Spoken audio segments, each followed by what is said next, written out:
Hey, aloha everyone. Michelle Melendez with Blossom Inner Wellness and StandTogetherHawaii.com. And I am here again with State Representative Elle Cochran, who is the state representative for Lahaina Mm. in Maui. She was there for the fires. She's been there this whole time. And State Representative, just thank you so much for joining me. First, thanks for having me again. Always appreciate it. Yes, well, we want the update. What is happening in Lahaina and what would you like to share with us? Well, as you pointed out, that article came out about the debris removal and the anticipated site being in Olowalu. So Monday at Lahaina Civic Center, there will be a meeting. So I'm looking forward to attending just to see where they're at. I mean, what people hear, on the streets or people talk about is a whole different thing. And this article, I mean, things can change from when this got printed to what's going to be said on Monday. And that's kind of how I look at everything, on different levels. Everything's just a moving target. And one day this is said, the next day something else. So again, a lot of question marks still, a lot of questions, a lot of really what is happening. So what Yeah. is this? What is this about? Somebody was saying that they're moving 40,000 tons. I don't know the number to uh Oluwalu. I hope I said that right. Yeah. Ash Oluwalu. And so that is from the fires. So that is uh victims. So what is this about? Yeah, take it. It's about the debris itself, removal, right? The hazardous, there'll be ash in there, there'll be just debris of all sorts. And of course, EV or human remains, I'm sure there's no way to separate that out. Mhm. Things have been literally cremated down to an ash form, so that will be obviously part of the debris and disposal. So yeah, I mean, I was told months ago that this area, this site was being talked about for this disposal project and to do like slash memorial site too. So how's that gonna look like? I mean, I think it's a tough call, right? Because a graveyard's not also a dump site per se, but it's just you can't separate the two. It's just gonna be impossible. So somehow there has to be some type of, yeah, recognition and respect and something. So there's really no easy answer, easy fix to what this is. So And And so the number that they're still claiming is 99. And is there any list that's out for, are there people still missing? Is there any count for the communities?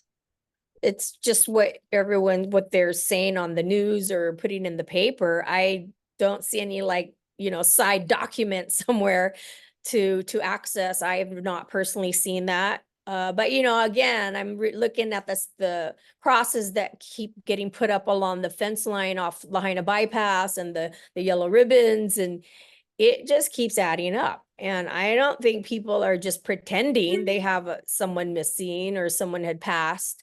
So again, the numbers to me does not. I think there's more than what's being claimed, but that's just my feeling, my thought, judging from talking to other community members and hearing their stories about family members or their units, apartments that they've been living in, and the names they brought out. I have not seen those names on lists. So I don't know. It's just, again, will we ever get that final, tally? Mhm. Yeah, like how many people got swept out to sea that perhaps will never be found or talked about, or just, yeah, I just, again, where will we ever get that? I doubt it, but Yeah. I don't know. Now, the police chief, he is also the coroner, which is how do you feel about that? Because I know that that was stated in it was that's kind of a controversy, conflict of interest. How do you feel about that? Yeah, I mean, in a sense, I agree, and I'm not sure. I think we're like one of the only places that have that type of setup, which Yeah. typically their municipalities do not. Yeah. And I mean, lack of expertise, lack of people to take on those roles. Not sure where that's at, but I think there should be a distinguished, line of separation with that personally. I do. So, And that'd be h- something to look at.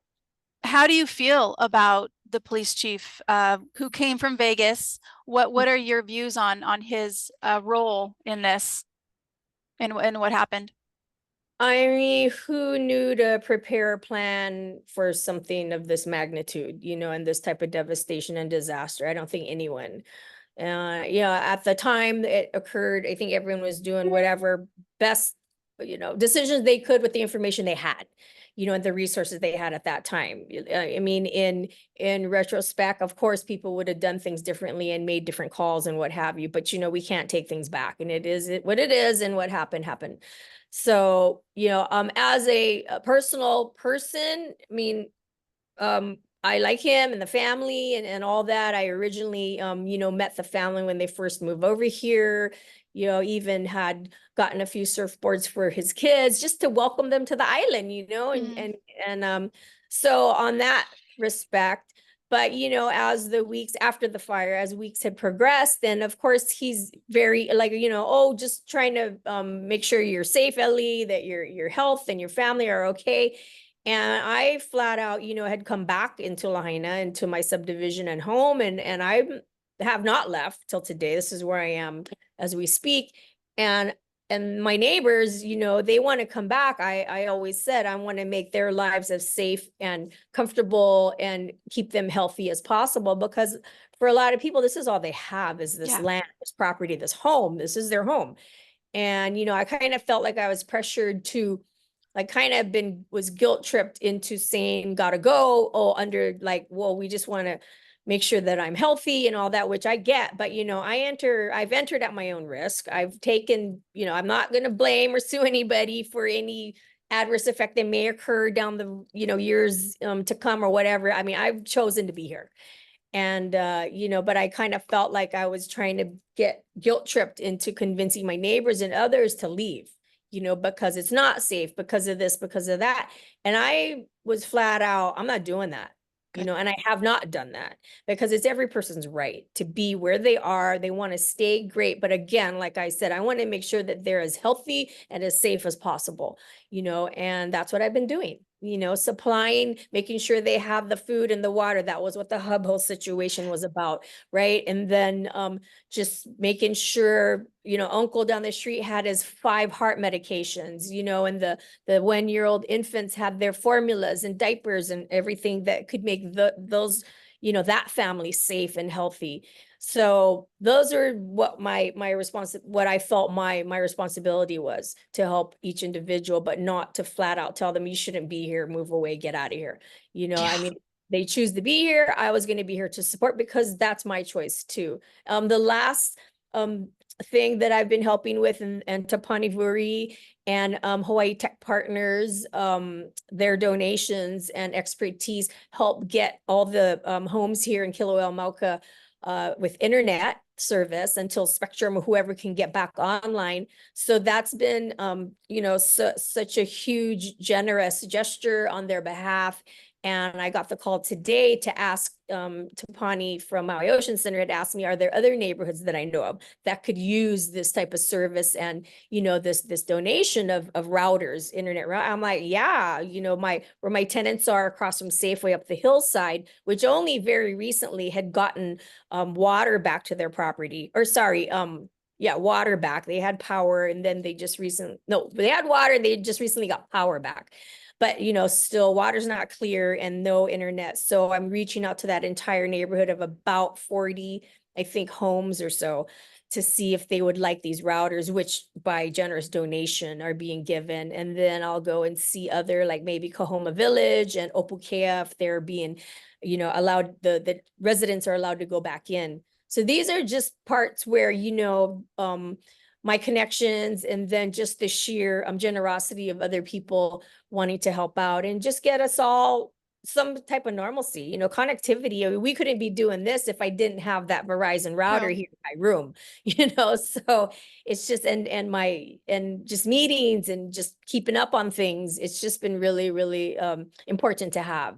So, we're still not there. And Yeah. I almost feel like in a lot of ways, right? Services are being cut or moved, I mean, now you gotta go to Kahului for this, or I we're not even close to being back to normal per se at all by far. So, I'm just feeling people, I was at the post office, I still don't have mail service here. I'm like, when is that gonna happen? And the postmaster, the mailmen want to get back to delivering because that one building by Civic Center, they can't keep stockpiling all the mail that's just building up in that Wow. one. And of course, now that it's the holidays, you can imagine Hmm. all the packages on a normal day, they run through 3,500 parcels. So, quadruple that during this season. And they want more than anything just to go and drop mail off at people's homes, Yeah. Yeah. and get them out of their hair in a sense. So trying to work on that because it'd be convenient for me. I had to wait in line for 45 minutes to grab, some newspapers and a half inch of mail. So that takes time out of your day, Hmm. and so it's been a hassle. Why are they saying that they can't deliver mail? I mean, it's if you guys go One, back to yeah, so one, the area has to be safe and healthy for the drivers, right? For the employees of the USPS.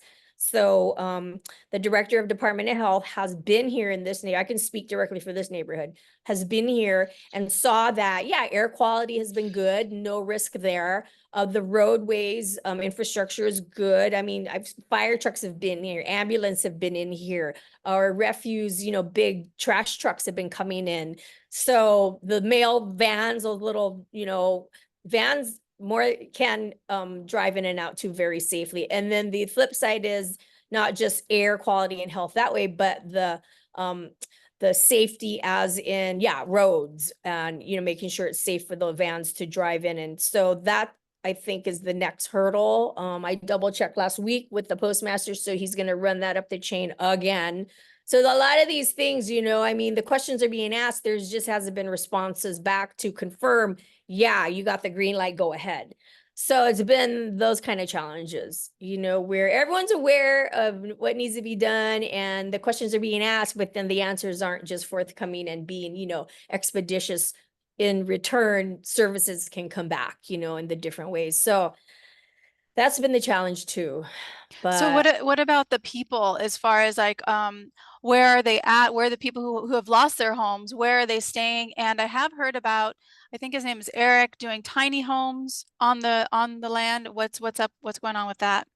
so it was I had a medical procedure the other day, and it's like when you're laying there, you're just partitioned by curtains, not like solid wall. So didn't mean to eavesdrop on the other person talking, but it was almost like a meant to be thing that had occurred. And I'm overhearing this lady talk about how the company that she's with has 8 tiny homes and they've been looking for property and trying to get like approvals and going through the permitting process with the county. And it just has been the most challenging Mhm. thing. They haven't gotten anywhere. They haven't made any headway in trying, and they're ready. They want to house Yeah. our displaced people, and Yeah. this is just another story that we've been hearing. And I, again, overheard it, didn't mean to eavesdrop, but it just solidified the fact that we got people out there who want to help and build because Yes. where is government? I'm sorry, I am the government. And again, I have been trying to reach out to ask the state and Hawaiian Homelands, and these entities want to build. And I'm Yeah. not sure if I mentioned it our last time, but the water has been the issue. The lands, the vacant lands you see all around Lahaina are, yeah, they're owned by entities like state and Hawaiian Homelands and others, but there just hasn't been water allocated to those parcels. So, but again, because we lost 3,200 users from Lahaina town that are no longer there, the units aren't there, water's not being utilized in Lahaina itself. Yeah. That water is still there in the Hmm. tanks and what have you, flowing through the mountains, but it's not being used, right? Yeah. So how can we somehow utilize this now to put towards these vacant lands I'm talking about and have these entities build? And of course, that's with, Commission on Water Resources, Seaworm, and there's litigation that's, going through with the water issues and all of these things. So I don't know where the answer is to and I don't know if reallocation is the right word to use, but to utilize the water that's not being utilized now, Hmm. that once was for Lahaina Town, Yeah. to something else, to get projects going and houses built for people. Because I think the number one most dire thing that we really need to be Yeah. focused. And what's happening though, we're not building in West Maui or Lahaina. They're building, things, the tents and what have you over in Central Maui. People from Lahaina don't want to move there. The homeless don't want to move there. And the previously homeless people. So I understand a lot of our displaced are being sent to other islands, right? Oahu, Kona, Kauai. I was talking to people in line at the post office, and that's where one of the ladies who lived at one of the state housing here, P.E. Lani housing off Waine'e and Baker Street, that's where they want to put her, like just up above Waikiki. Like, talk about a culture shock. I mean, Yeah. you're going from Lahaina and now they want to just put you in and she went there. She goes, it is so run down and dilapidated and it's kind of a sketchy place and and she's like, I don't want to be there, Yeah. it just was crossy. I put a note on a notepad just yesterday actually, and I was like, the state and the state facilities that was once were here but got taken by fire, the state should, or whatever, if you're a county or if you're a state, they should be trying to house those people because Hmm. they were directly responsible for their housing, right? I mean, private owners, I mean, that's a whole different category. I believe because we, the government, were housing X amount of people in our facilities. What are we doing for them? Because Hmm. they're under our roof, Yeah. literally. They're under our responsibility and charge. But and now you're just trying to disperse them all over the rest of the island. But Lahaina people again want to be in Lahaina. And what efforts are they taking? I don't see any of it. So And jump go ahead. back to that lady who has the tiny homes and others, and you mentioned Eric, and I know Alfie, and all these people want to do this, and they're just getting pushback.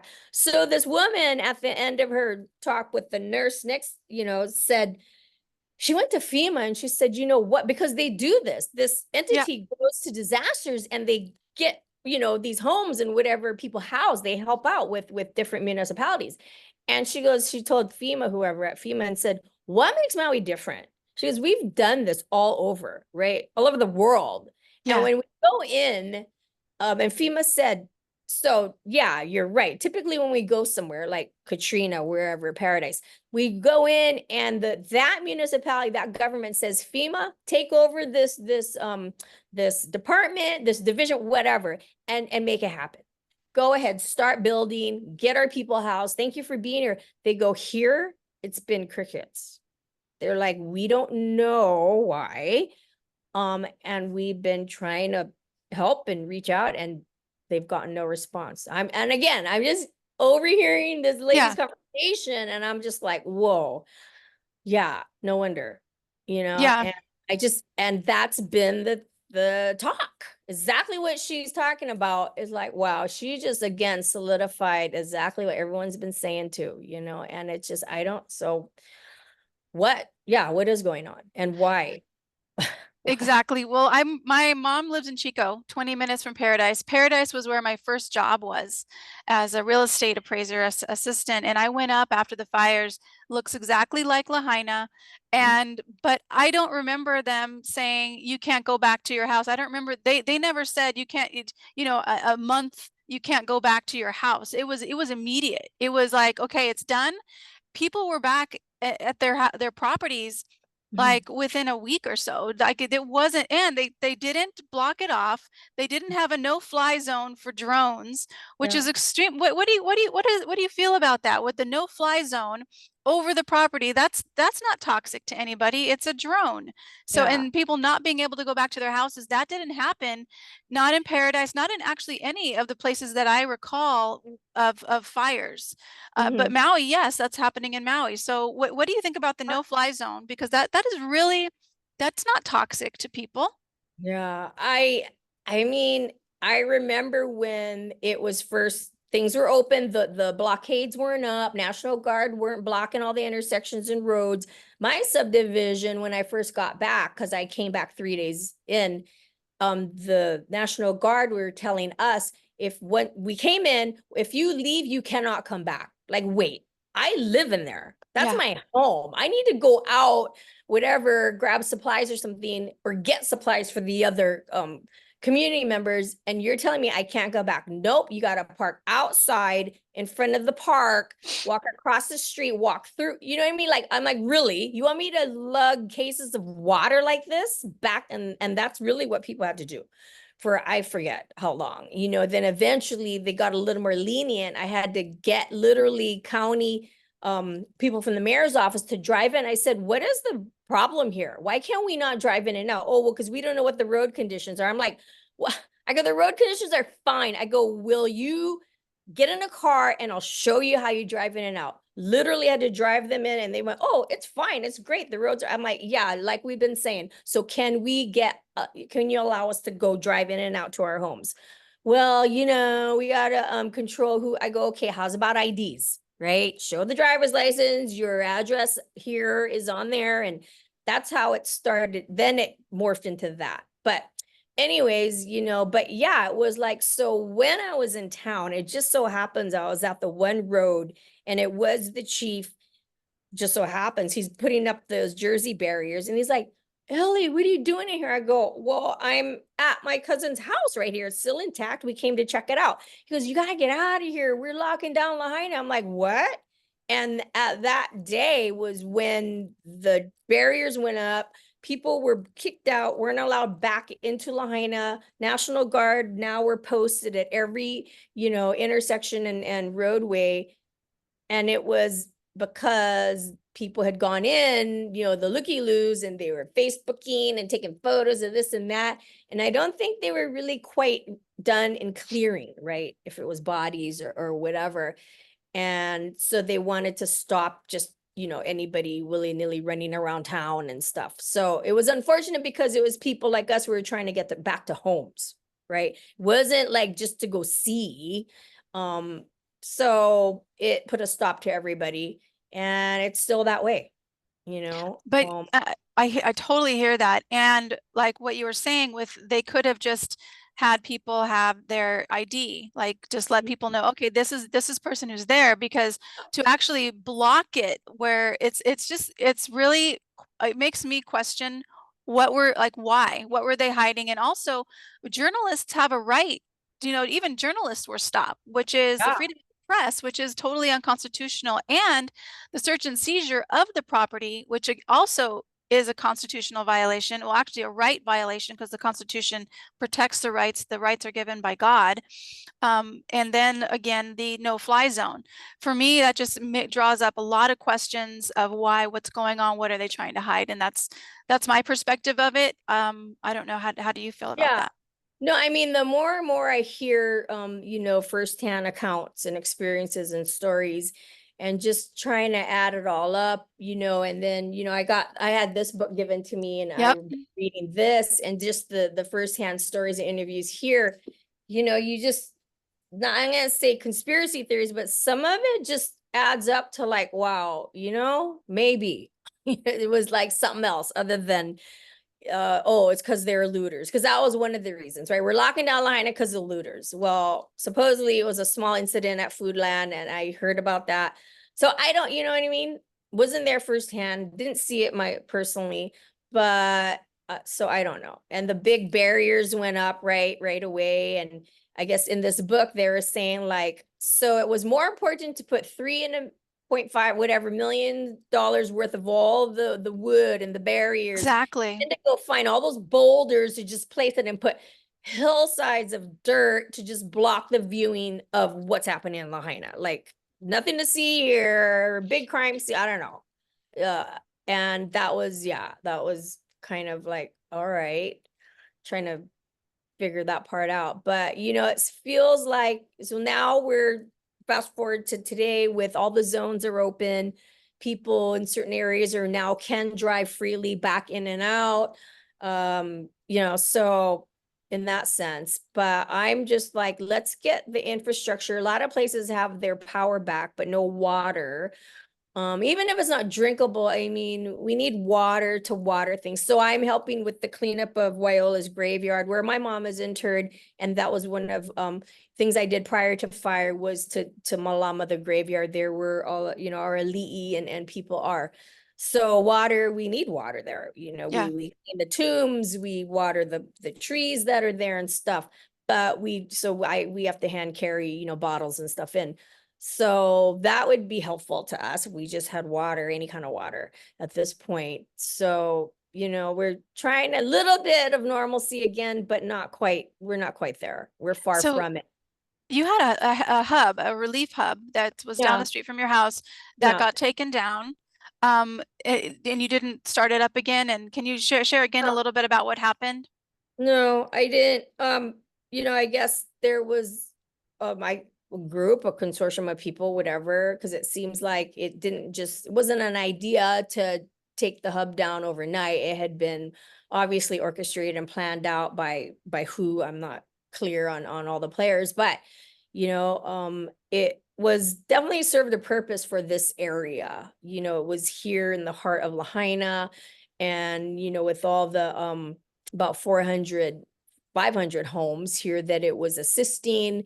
Yeah. So it had been just literally, you know, every single item, every tent, every just got taken within probably a span of a week, 6 days, 5, 6 days or something. It was just a constant removal of all of it. And where it had gone, I mean, till today, not sure where every item ended up, so to speak. I guess Napili Hub or wherever other places up Kilauea, Mauka, whatever, 2, 3, 4, whatever they're called, above the bypass there.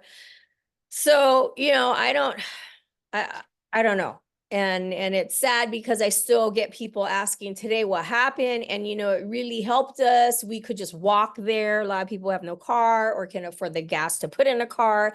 It was convenient, you know, and it was also a place where it wasn't just the supply or you know, the physical things, the material things that were given, but it was the sense of building a relationship, Yeah. a place where we treated people with respect, with dignity, and you know, with like we built friendships, you know, where other places were sort of turn and burn, here, take your bag and go, right? It wasn't even, how are you?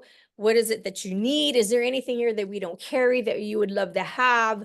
You know, like a lot of the our Mexican population, you know, they were so happy to see tortillas one day, and they're like, we would and they gave us a list, like, if you had a wish list of items, what would you like us to carry, you know? And they gave us a list, and we're in process to getting those. So when they came, you know, they had things they like to eat and cook and what have you.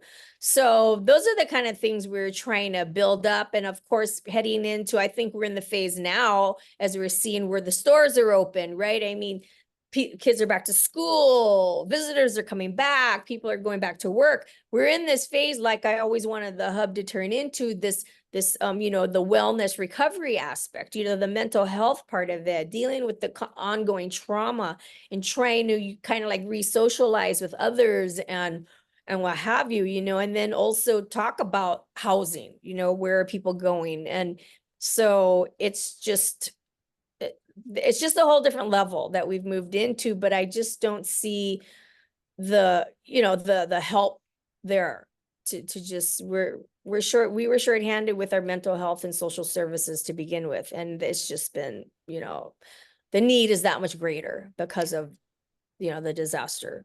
Do you think you'll start it up again? Because I mean, I don't know why they would take a state representative's relief hub down, which had numerous donations and being so supportive to the community, Well, why they would do that and where again the donations went. But do you think you would start it up again? Because it sounds like that would be that really Well, I helped. mean, the hardship is no land. I had a meeting a week, you know, not too long ago with this Parks Department, because that's a county park where the hub was, to ask them, you know, is there an opportunity? Would this county be supportive of doing something there, like at least a gathering place, a place where we can have events, right? Movie nights and some place where families can gather, where the kids can do after school projects or whatever. And they're like, well, before the fire, we were planning on re-irrigating and putting grass and all that. I'm like, okay, well, that's fine. But, again, a gathering place, this is like the heart of Lahaina, but Yeah. you're in all your services north. I mean, here and to go to Kahana, Honokawai, or Napili, that's like out there, that's not Lahaina per se. And they just weren't into it. So I said, at least maybe a memorial park thing or something. They're like, where there's a lot of people talking about. I go, right. I mean, you can have multiple, obviously. I mean, they're talking about this Olowalu site being one, but this one was a lot of people would come because it's up above. It overlooks, gets a huge panoramic view of all of Lahaina. And, all the Buddhist temples came up just to share their blessings and just sort of bless over, because there's losses. There's a lot of losses out there. When you look from end to end, right? The 15-mile stretch of shoreline or whatever it is, you know that souls are still there, and just, yeah, just, it's a place to pay respects. And so I've always thought that site should have some type of plaque or anything, or maybe just have, meditative spots, benches and shade trees and whatever, So I was talking to Parks about that and they agreed. They thought that's a great idea. So hopefully they're going to move into that, move in that direction and help out or do something to that effect. But, I don't know. But to have a hub itself, there's no what land and where. It's just been, it's been That, kind of difficult for that's that. just so shocking to me because, we coming from the mainland, one thing I love about Hawaii, which I know a lot of people, I mean, what is the aloha spirit and the ohana of really taking care of each other, and for them to disregard and to take down that relief hub and not just say, yes, please build that again, please support that. I'm very much into actions. Do you think it would help to have people contact the planning department and just say, hey, we want to, yes, okay, great. No, So I mean, I think the public pressure or yeah, public whatever is saying, hey, listen, this was a loss to us, yes, and we really need something. I yep, mean, and to me, everyone's like, it just doesn't make sense. That location was the most perfect location ever. yeah, And for Lahaina, and I'm like, I agree. That's why I did it there. So, and yeah, I think if there's a lot of pressure on the administration, Parks Department, whoever, that listen, there's a need, we want it, and just more and more of that is definitely putting pressure on, the powers that be to address it. And okay, hopefully say, yeah, well, let's see how we can make this happen again then. Because I don't know, it just to me makes it's such a loss. It's sitting there idle and yep, empty. yep, And and it could also just be a place where you had emergency sheltering too at this point. exactly, It's yeah, an open swath of land that you could utilize. I mean, at the end, there was like a huge Tesla wall, battery wall. Didn't need electricity there, right? And that could power what they put up, they said could power 5 homes. So oh we wow, could have powered so many things. And again, I had my own personal items literally taken, which today I don't yes. know where they're at. I filed reports and, it just, I don't know, it has gone nowhere. And it's just really sad that these kind of things can happen. And, that's where, yeah, the police did allow it to happen. And Yeah. I don't know why. To me, that was totally wrong. And I'd like it to be addressed and then looked into for sure. Okay, well, I love taking action and standtogetherhawaii.com. Yeah. So Ellie, if you would just send to me who they can contact and a little blurb about what people can say, I'll put it out to my list. And you guys, if you are not on standtogetherhawaii.com, please go to that website.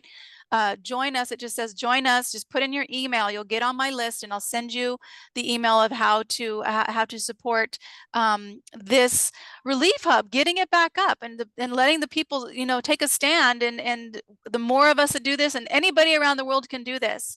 So I also want to say thank you so much to all the people around the world who have taken the actions on standtogetherhawaii.com that really says a lot about who you are and the fact that you are not only standing for Hawaii, but you're standing for all Ohana around the world, that we all are in this together.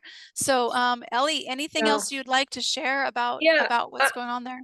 I'd like to just thank, I mean, I continuously get text messages and emails from people who once were at that hub, who came in and visited, or from other islands or wherever, who donated their time, right? And they're back again and they wanted to help, or they wanted to send donations or this and that. And I'm like, I'm sorry, it's not fair. All I know are the two hubs that are existing, check in with them, and they're just devastated. Because they really loved it. They felt such a good part of such a good, part of a good thing. And they just cannot, yeah, they just are like blowing their minds that it's just not there anymore. So I think with those voices, I had a girl from Ukraine who came all the way over, and she spent, a whole day with me there and was just blown away. So there's so much support still, and people want to give and people want to Yeah. help. And this was the place where they were all welcomed, and now they just feel like, well, what? And I go, I'm so sorry, and again, their donations, I can't explain what happened to that, because they gave specifically for this area at that, that spot, and where it had gotten dispersed, I don't even know. I can't say. So that's, yeah, it's been, that was a whole sad situation. It still is a sad situation, but yeah, I always believe, it's something like a petition, could work. I mean, but I think just each individual, maybe personalized letter or Yep. email or story to the powers that be, to say, listen, this is why we want this back. And Yes. and it was, again, different people who had not good experiences at other hubs, and why they started coming to us. And they're discriminated against. They didn't feel like they were treated properly, like compassionately. Mm-hmm. And but they were here at this hub, and why they felt very comfortable and happy to come back, because they weren't treated like, hand-me-downs, and like you're less than kind of thing. And Yeah. that was not what this whole thing was about, and would never No. be about. It's to lift us all up together and to better each of our lives in any way we could. And and there's still people who want to give, but there's just no opportunities, it seems. And that's sad. Like, why not? There's so much need. People want to Yeah. give and help. Let them, allow them. Why are you, government, whoever, not allowing that? It just boggles my brain, Yeah. you know. So I'm jumping back into my role as my state legislative hat, January 2nd, back to the grind with that. So I want to make sure that, the state, that's why I need to really track what decisions are being made at the state, make sure the funds come to Lahaina specifically to help the needs of everything that we're talking about, and so yeah, we'll see. We'll keep in the loop, and I'll definitely keep you abreast of things, especially when legislation opens up again. And I'd love to, yeah, just keep you and Yes, please. your viewers in the loop on that, because we definitely probably going to be needing testimonies and stuff like that along the way. So that's really going to be helpful. Awesome. Well, you totally have my support. And Yeah. last thing I want to ask is around the people, has the government, I know that they gave him a $700 check, which is such an insult. Have they given anything else? Are they doing nothing? Yeah. Not that I know of. And it's like, not everybody is eligible, and it's just so many different, Hoops. I mean, yeah, challenges, and do this, and you gotta keep going back about that. I don't know. It's just almost like they want to make it so daunting and inconvenient. They're just gonna give them and go, oh, forget it. I don't even want to look into it anymore, and I've been hearing horror stories with the insurance Yeah. companies. Just the list goes on and on, of the challenges. And it's very, very unfortunate, because we just need to be helping. Why can't Yeah. we all just help each other out to, I don't know why. Well, But Well, let's just do this one action together. All of you guys watching, let's get this relief hub back up and running for Lahaina. I mean, this sounds like this is one thing that we can do around the world. People can support this. So Yeah. standtogetherhawaii.com and then click on actions. And that is where it's going to be number one. This will be the first action to do. Call and email and write a letter to we're going to give you that information and let you know exactly what to say. It'll be really, really simple. And if we all do that for Lahaina, if we get this up together, that's going to be a huge success, not just for Lahaina, but for all of us who support that effort. So, Mhm. so let's do that for Lahaina. And it's somewhere that I wanted, to have events, right? It's somewhere where collectively community can come. I know the mayor's been having his like Monday, they're having a thing at the Civic Center, but this is more like it's more for the community, the families can come and they can share whatever they want. I mean, well, you have to address certain issues and topics in the neighborhoods, but you know, um, just a gathering town hall sort of feel-ish, Yes, and that's what I've always wanted there too, right? Along with after school programs and fun things, right? And that's why I was hoping to be there for the holidays. Thanksgiving, and then Christmas is rolling around the corner, and the New Year's is coming up, and just yeah. So hopefully we can get something like that. we You can know, do it. We can yeah. totally do it, Yeah. Ellie. Because I know there's the will in this community to want it to make it happen. So we just Yeah. got to connect everyone together collectively. So Coming together and standing together. that's it. That's what There we'll you do. go. We'll There's do your that for the theme. Ohana. Sounds good. Awesome. Okay, Okay. well, Well, let's do a take care. quick prayer. Mhm. Let's do a quick prayer. Great Spirit, infinite intelligence of all things, you know what we need and what we want, what we desire, even more than we do. And we know that we're each being guided to our kuleana, to what is ours to do. And right now, in this present moment, we see this relief hub back up. We see it. We see it right exactly where it needs to be to support all of Lahaina, all of the people. That people can go there and give from the heart and also receive, and not just receive, but feel comfortable and feel seen and feel heard and feel that they matter. And we know that this relief hub is already there. It's already running. And the only thing between now and the seeing of the first person, supporting that first person, is just time. And we know that the people who have the power to allow this to happen, that their hearts are turned in the direction of saying, yes, yes, we want this to happen. We want to support this to happen in Lahaina. And we say yes to this and we open it back up. And it's going to be so easy and so seamless. It just opens up in a way that is even more than we could even possibly think about right now. And we know that that is done.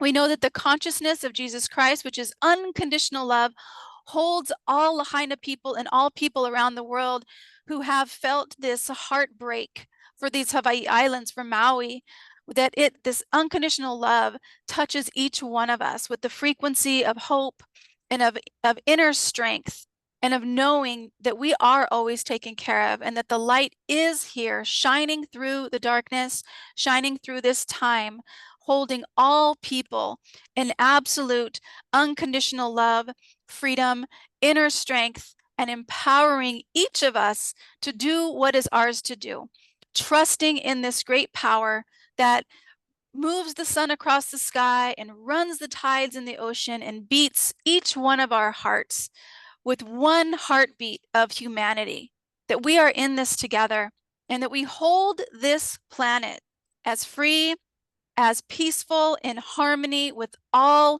light beings. And we give so much gratitude to Ellie for her courage in speaking the truth and for her courage to have started this relief hub and knowing that this is going to happen again. It is already done. And we just send her so much gratitude, so much abundance, so much appreciation. And anything that she needs always, always shows up in ease and in grace. And we know that that is done. So much mahalo, Great Spirit, for you are always here with us and we are always guided and trusting in you, Great Spirit. And so it is. Amen. Thank you Thank you so so much. much. Yeah, appreciate your time. All right. We'll talk with you again soon. Much aloha. Ella, take care.